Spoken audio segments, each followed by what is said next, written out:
Allez, on va commencer, parce qu'on n'a qu'une demi-heure et que chaque minute va compter dans ce webinaire. Bonjour à tous, on est ravis de faire ce webinaire ce matin.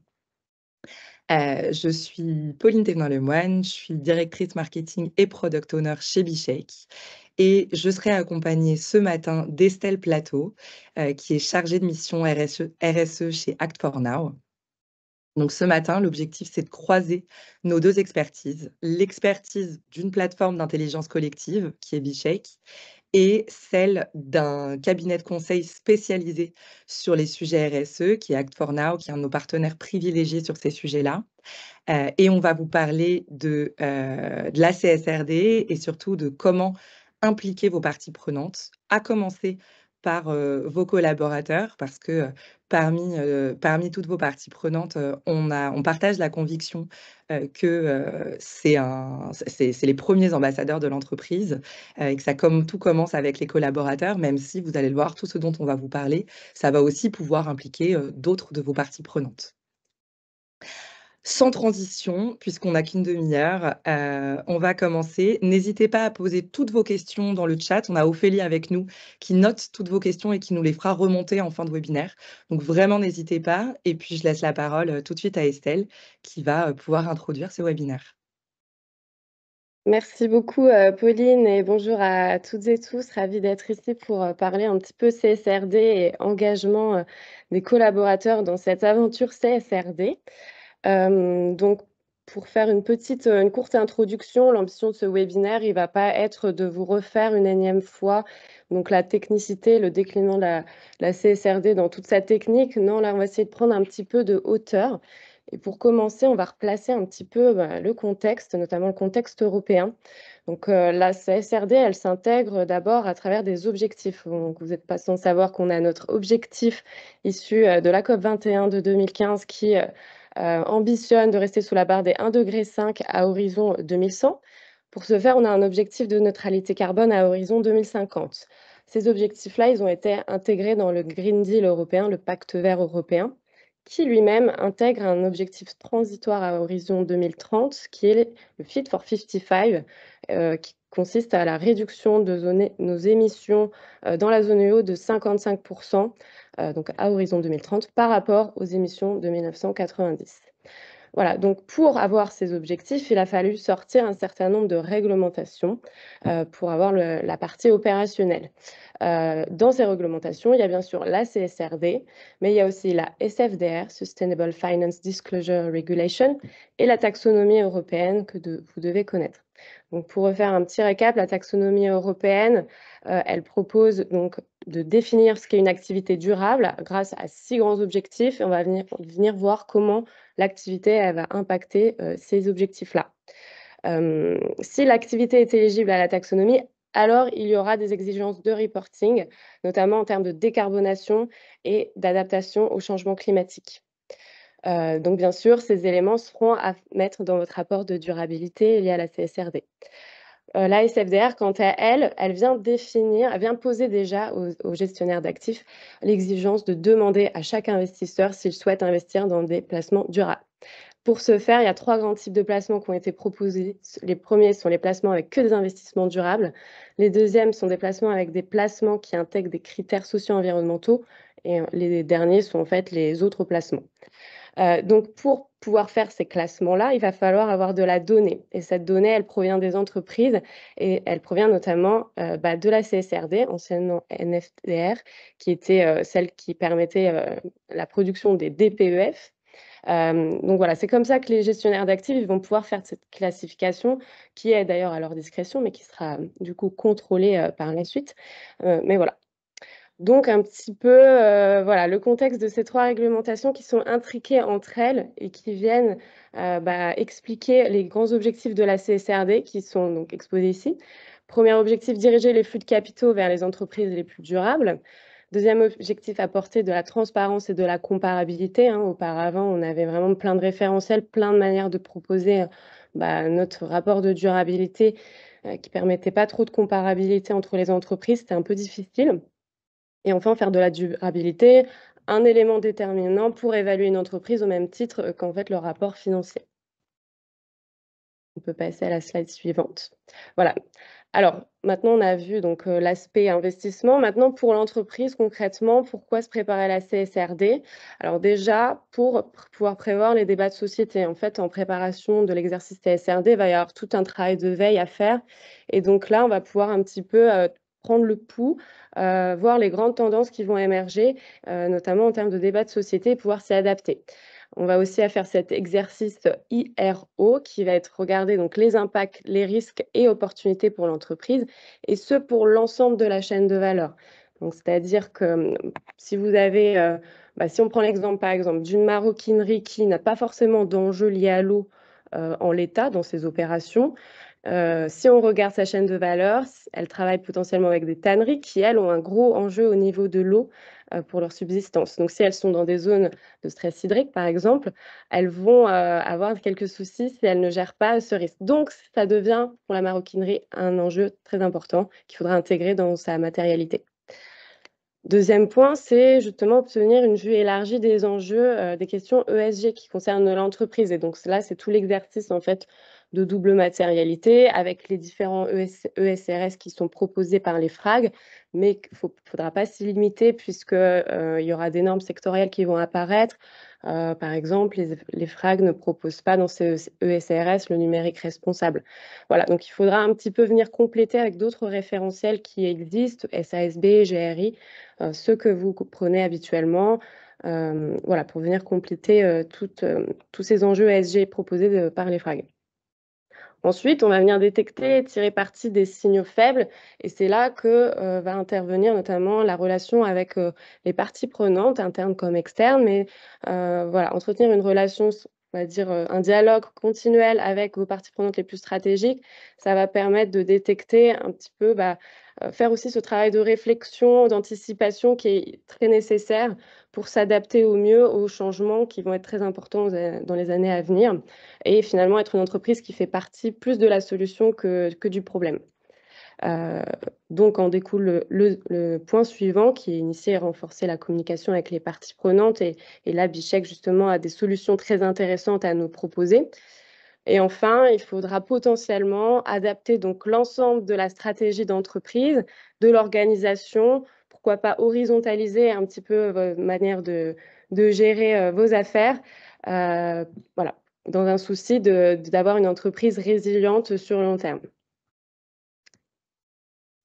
Alors maintenant, si on regarde un petit peu tout ça, au niveau de l'intelligence, collective et l'enjeu de mobilisation, vous n'êtes pas sans savoir, je pense si vous êtes rassemblés ici, que finalement la CSRD c'est, une grosse marche à franchir par rapport à ce qui était, précédemment demandé. Donc il y a un énorme travail d'acculturation qui va être nécessaire parce qu'il y a déjà prendre la mesure, de l'ampleur du travail qui est demandé, mais aussi comprendre pourquoi on le fait. Donc il va falloir reprendre potentiellement, si ça n'a pas déjà été fait, les bases, de pourquoi on a cet exercice qui nous est demandé et grosso modo, ça se résume à déjà comprendre l'urgence et finalement, j'irais même jusqu'à dire que, l'ampleur de l'exercice, demandé, il est à la mesure finalement de l'urgence, climatique, environnementale à laquelle on fait face. Hem, voilà, donc là, grosse marche à franchir, gros enjeu d'acculturation. Ensuite, ce qui dit grosse marche à franchir, gros travail, va falloir éviter, cet écueil de justement tout mettre son énergie en tant que responsable RSE dans l'exercice purement formel de mise en récit, des actions, des résultats, au détriment finalement de l'animation de votre démarche RSE d'ensemble. Parce que votre plan d'action, il faudra quand même le constituer, il faudra aussi le déployer. Donc attention à cela et il est vivement conseillé justement de capitaliser sur vos ressources internes, donc typiquement vos référents RSE, vos ambassadeurs qui seront là pour vous aider au déploiement. Vous ne devrez pas faire tout l'exercice tout seul, ce sera limite impossible, mais il va vraiment falloir capitaliser sur l'ensemble des personnes, on va dire, volontaires et vraiment moteurs pour aller dans une direction vers plus de responsabilité socio-environnementale. Donc, il y a cet enjeu d'horizontaliser l'engagement de toutes les parties prenantes et délaisser un petit peu cette vision en silo qui est aussi traditionnel, hein, dans nos entreprises.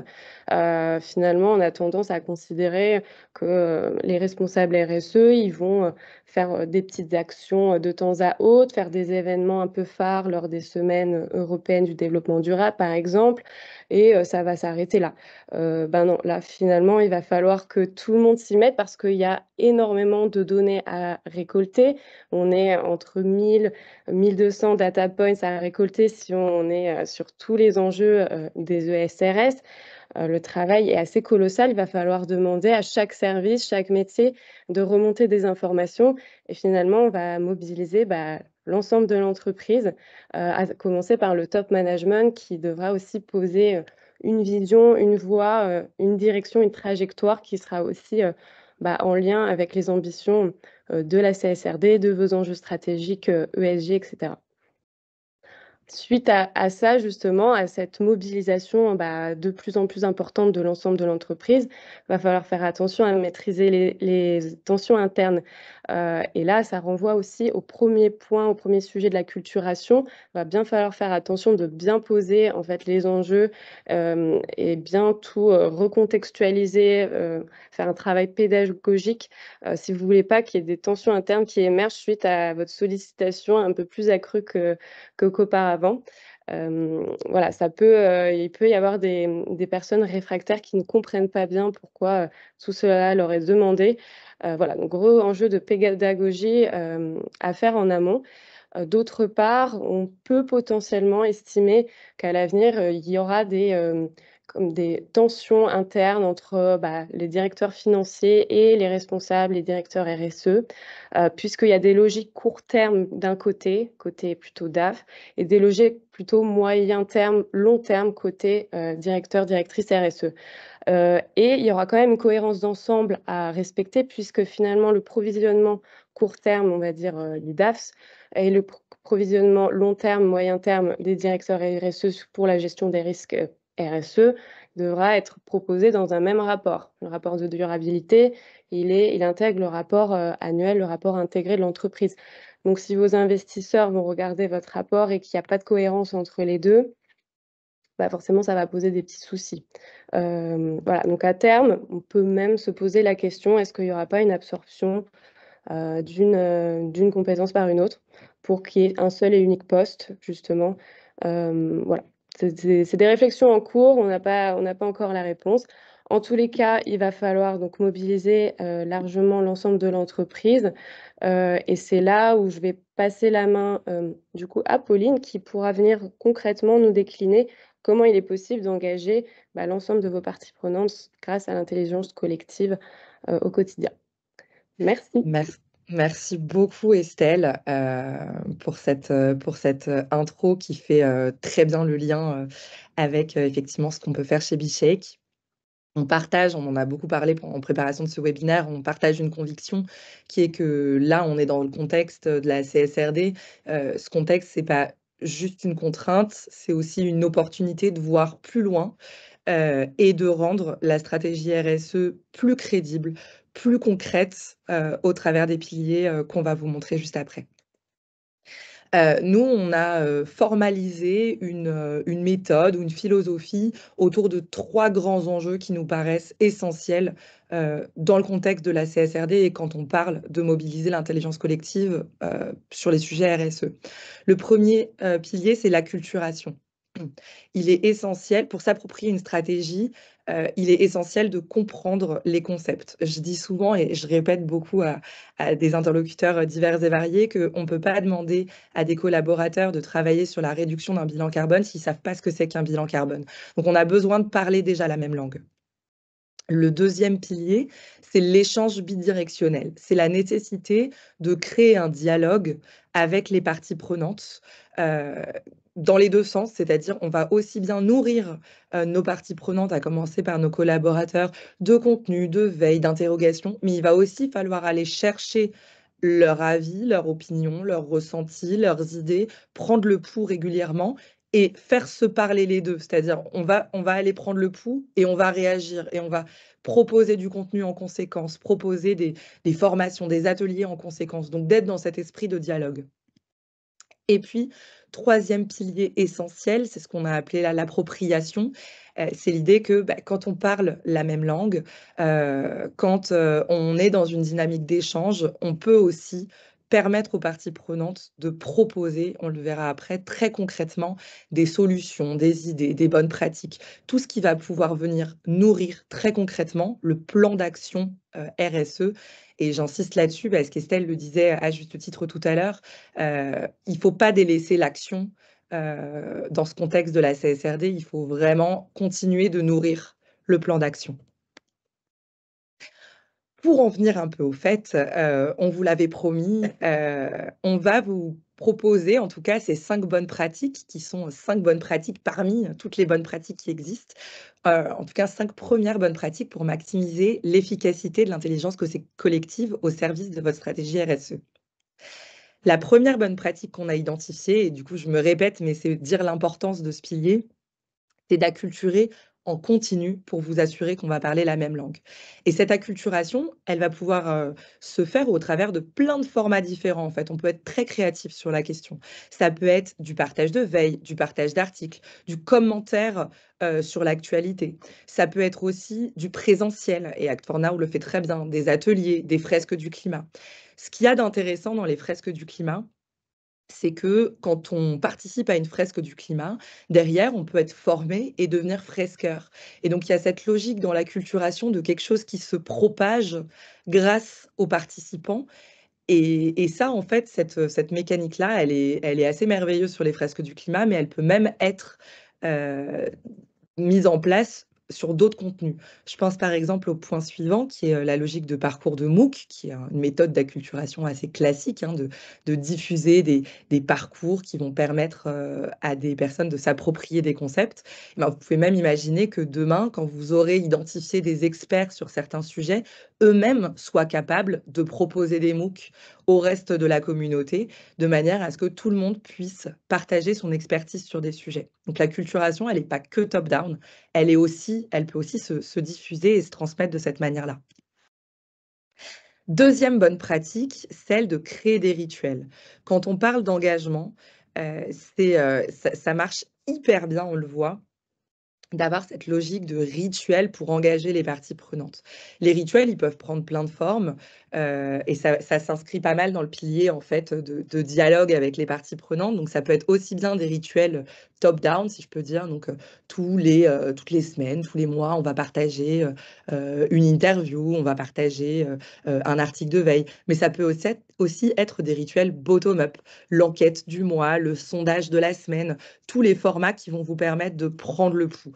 Donc vraiment ritualiser, créer des rendez-vous, c'est aussi une manière d'engager, ces parties prenantes.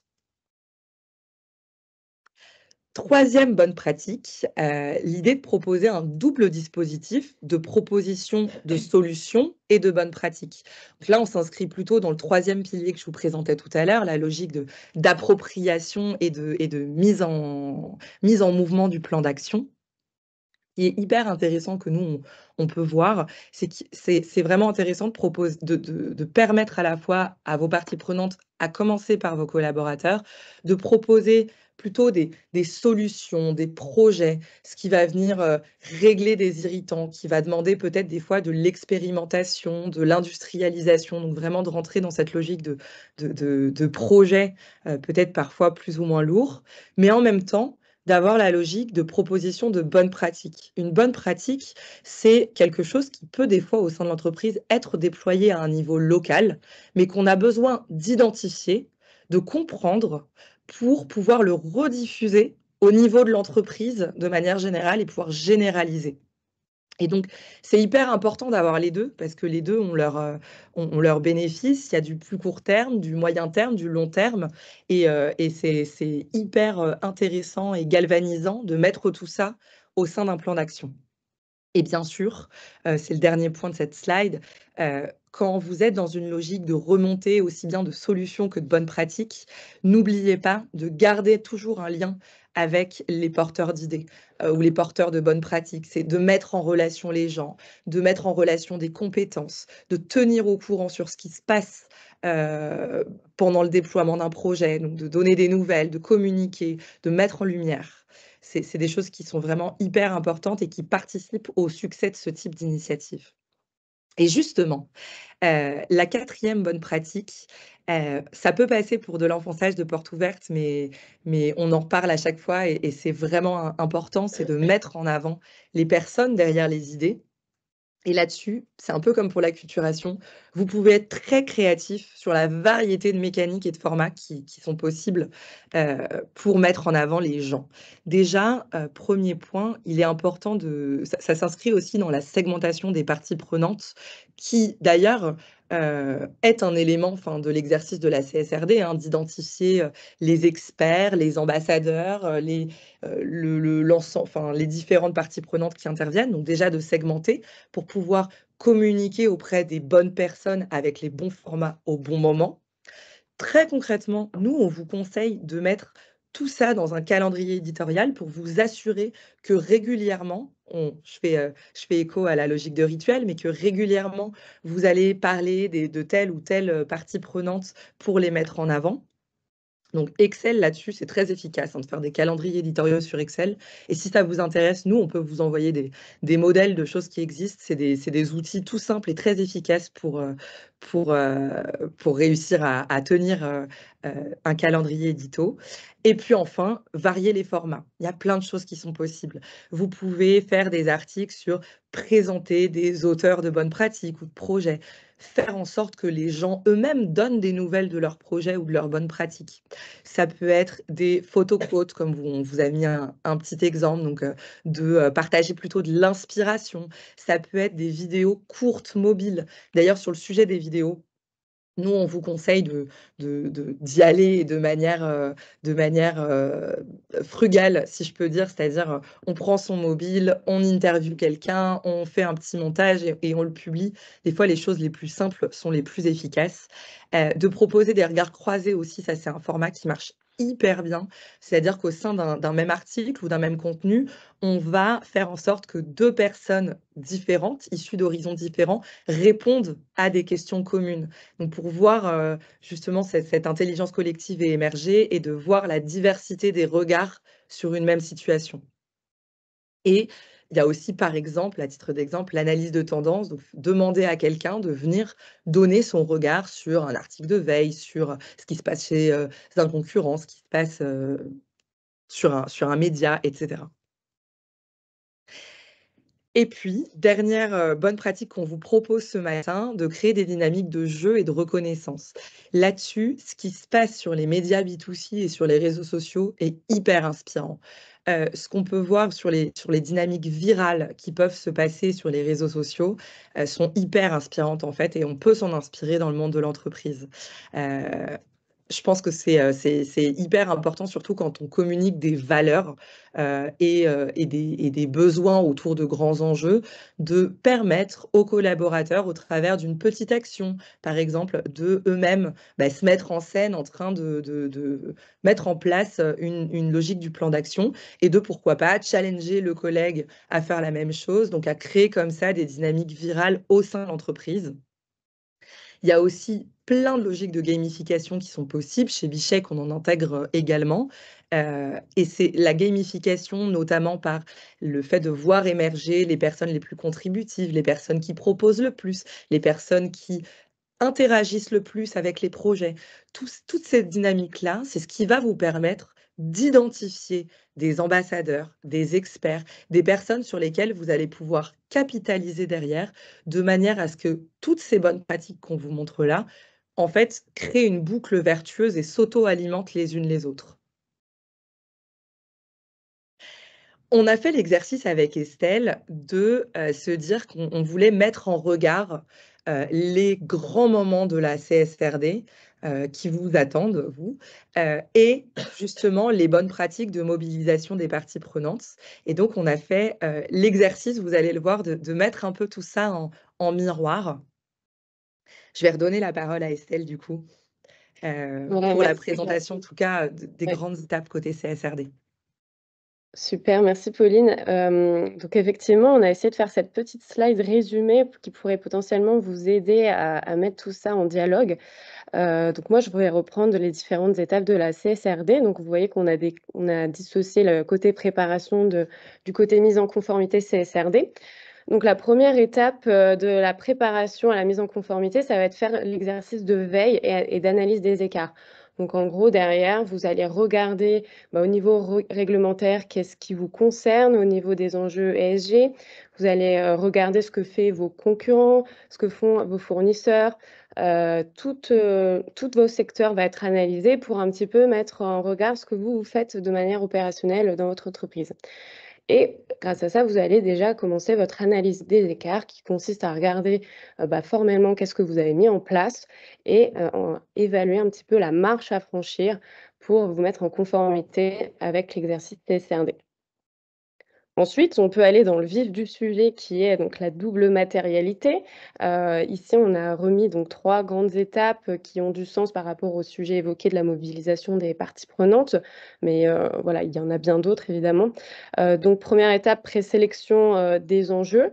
Donc ça, on va le voir plus après, il y a des outils qui sont, assez intéressants pour, nous aider. Le dialogue avec les parties prenantes, donc ça typiquement on en parlait, ce sont les groupes d'experts qui vont nous permettre voilà, de plancher sur certaines grandes thématiques, notamment liées aux ESRS et qui vont être là pour justement faire cet exercice, d'évaluation des impacts, des risques, des opportunités et d'identifier votre matérialité d'impact et votre matérialité financière. Et ensuite, on n'oublie pas de faire donc la validation, des enjeux, la direction.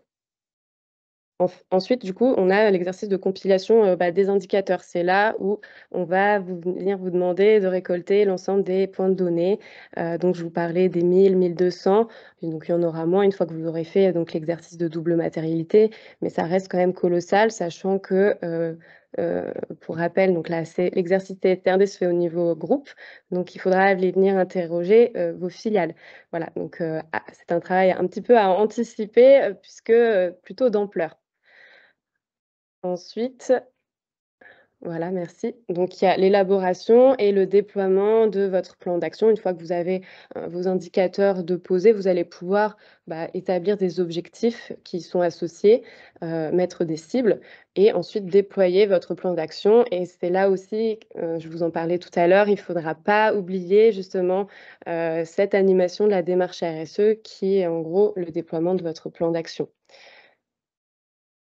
Et donc, dernière étape, c'est la formalisation du rapport de durabilité où là, on vient compiler vos résultats, vos différentes actions, vos grandes politiques, liées aux enjeux ESG et tout ça est dans une boucle d'amélioration continue. Donc on revient au début et on recommence chaque année, voilà.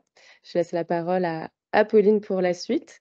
Merci Estelle. Donc si, on prend, ces différentes étapes et qu'on repense aux différents enjeux et aux différentes bonnes pratiques qu'on vous a proposées préalablement. Bien sûr, ce qu'on est en train de vous proposer là n'est qu'une proposition, qui s'affine dans chaque entreprise. Mais côté mobilisation des parties prenantes, il y a bien sûr la phase d'acculturation qui commence très tôt, dès la préparation et qui a vocation à vivre dans le temps puisque, les choses évoluent, les de nouveaux concepts, arrivent, il faut sensibiliser à des enjeux qui évoluent eux-mêmes, donc c'est, un sujet continu. On a ensuite tout le sujet de dialogue avec les parties prenantes.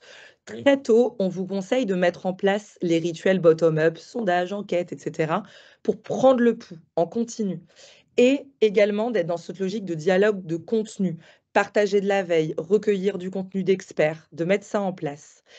C'est cette préparation-là, elle va vous permettre, on le verra très tôt, d'identifier des experts, des ambassadeurs que vous allez pouvoir mobiliser tout le long de la mise en conformité CSRD et même plus tard. Et puis, si on repasse sur la partie appropriation, pendant, tout ce travail de mise en conformité CSRD, on n'oublie pas, la partie plan d'action concret et donc c'est, nous préparer un temps pour compiler des idées, des bonnes pratiques en continu ou lors de, challenges provoqués et de communiquer et suivre ces sujets pour faire vivre les idées, les solutions, les bonnes pratiques et puis bien sûr, à l'issue, comme disait Estelle, c'est on revient au départ et à l'issue de tout ça, on peut relancer des nouveaux challenges pour faire encore remonter des nouvelles idées, des nouvelles solutions, des nouvelles bonnes pratiques. Si on le met en regard avec le calendrier CSRD, ce qui est intéressant, c'est de voir que ce travail de mobilisation des parties prenantes, ça va vous permettre de répondre très concrètement à des demandes côté CSRD. C'est grâce au travail préparatoire de prise de pouls que vous allez pouvoir travailler sur la détection des signaux faibles. Je le disais, c'est grâce à ce côté identification d'expertise que vous allez pouvoir détecter les personnes ressources qui vont alimenter les groupes de travail autour de la CSRD et puis vous allez ainsi pouvoir trouver de l'aide pour présélectionner les enjeux ESG. Tout le travail également de partage, d'idées, de remontée d'idées, de solutions, de bonnes pratiques, d'initiatives, les groupes d'experts vont pouvoir capitaliser dessus. Ça va pouvoir nourrir tout le travail, les ateliers de réflexion dans le contexte de la CSRD et puis bien sûr, tout ce qu'on peut, voir sur cette slide, ça va vous permettre de dégager une richesse incroyable au moment de communiquer en interne sur les travaux finalisés en fin de mise en conformité, mais également, au moment de la production du rapport, mais également, tout le long de ce processus. Je ne sais pas si Estelle, tu voulais, rajouter quelque chose là-dessus? Oui, bah, peut-être, très rapidement, tout ce qui est enjeu de communication, c'est hyper intéressant parce qu'en plus, vous allez pouvoir communiquer. Il y a différentes étapes, hein, comme on le voit dans la CSRD. Vous allez pouvoir à chaque étape aussi communiquer sur vos avancées, faire un peu réagir l'ensemble des parties prenantes, internes sur, vos avancées et ça, c'est hyper intéressant dans le travail aussi de transparence, hein, qui est demandé par la CSRD. Donc voilà, ça permet aussi, de voir, il y a un visu un petit peu sur ce que vous faites, et d'engager encore plus, l'ensemble des collaborateurs et collaboratrices sur ce sujet-là qui peut paraître vraiment très obscur au vu du jargon aussi qui peut être proposé par, la directive qui est voilà, on parle de SRS, double matérialité, ça peut être très obscur donc vraiment ce travail aussi, de sensibilisation, de pédagogie dont on parlait tout à l'heure, il est hyper important en interne pour, insuffler cette dynamique et que vous ne soyez pas seul finalement avec l'ampleur de la tâche. Voilà. Peut-être autre chose qui est important de dire, c'est que, on parle beaucoup d'identification d'experts, de groupes de travail. Ce qui est intéressant aussi dans la mobilisation des parties prenantes, de cette manière-là, en tout cas avec ce qu'on vous propose, c'est que c'est une manière de passer à l'échelle, si on peut dire, et de pas juste, dialoguer avec un groupe de personnes, un groupe d'experts, mais de venir chercher plus largement et donc d'avoir un plan d'action RSE, une stratégie RSE qui implique, qui est scalable quoi, qui peut, impliquer, plein de monde.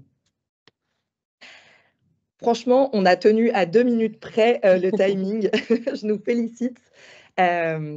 Merci à tous pour votre écoute. Bien sûr, si vous avez des questions sur, l'accompagnement que propose, Act for Now, sur, la manière dont, Bishake, mobilise l'intelligence collective, des parties prenantes sur des sujets RSE, n'hésitez surtout pas à nous contacter. Vous avez mon contact sur cette slide. Ça sera avec plaisir qu'on pourra, vous présenter des exemples de ce qu'on peut faire avec d'autres entreprises et l'ampleur de notre travail. Donc ça sera avec grand plaisir.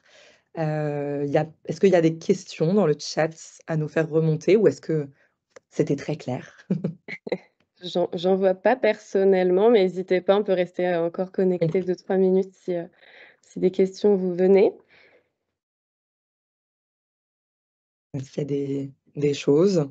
Pas de questions. Je pense Pas de que questions? vous avez super bien tenu le timing, donc Eh ben, écoutez, on va se dire à 10h33, je n'y croyais pas. Donc écoutez, merci à tous. Une fois de plus, vous avez nos contacts.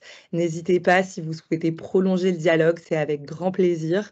Nous parler de comment ça se passe dans votre entreprise et les challenges que vous rencontrez.